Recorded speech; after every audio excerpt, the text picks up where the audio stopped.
Do you have perfect pitch? Are you one of the 1 in 10,000 estimated people who have perfect pitch? Well, before we do a test to find out, I'm just going to dive in and explain the difference between perfect pitch, or absolute pitch as it's sometimes called, relative pitch at the other end of the spectrum, and being pitch perfect. So perfect pitch is the ability to recognize random notes played on any instrument and be able to name the note that you hear. I used to have a college professor who would be lecturing in history of music, and he'd hear a car horn sound outside and he would say, hey, that was a B flat. So he had perfect pitch. Relative pitch is the ability to recognize pitch related to other pitches that you've heard, or in my case, it's the ability to know where certain notes sit in my vocal mechanism. So if I pick up a song, I might start it on the right note just because of how I know what it feels like to produce that particular note.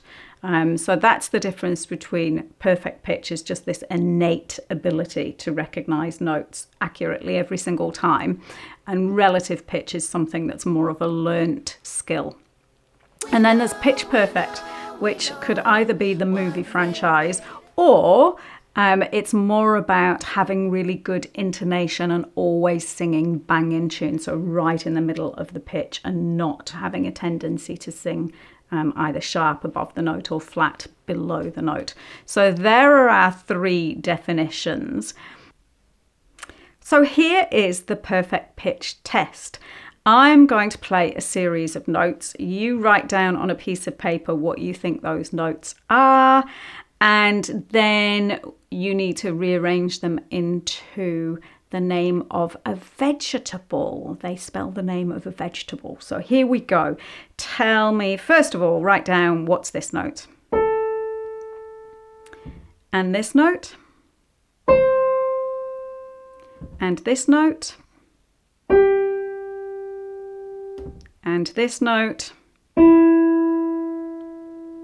And finally this note, which you have to write down twice to spell the name of the vegetable.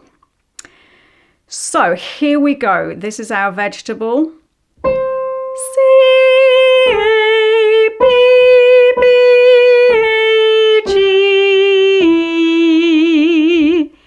If you knew each note name just intrinsically, then you probably have perfect pitch.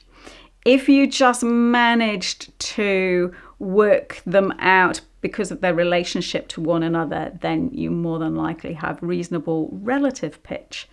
So that's the difference, and that's the test for perfect pitch.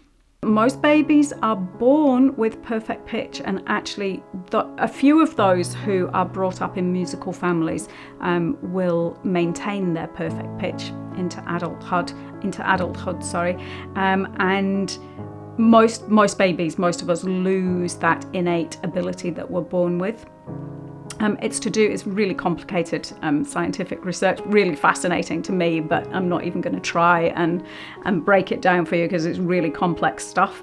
But it just is really interesting to me that we all are born with this ability and then actually maybe lose it as we go along.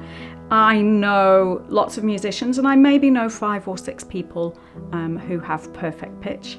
That's all well and good until we get to music of the Renaissance period and the Baroque periods, and pitch was different back then. So our concert pitch is what we call A440, which is 440 kilohertz. That's what a concert A sounds like. But Baroque pitch, actually A was at 415 kilohertz, which is a semitone lower than modern concert pitch. And we know this because of some ancient flutes that were found, and they consistently played a semitone flat from what we consider to be concert pitch today.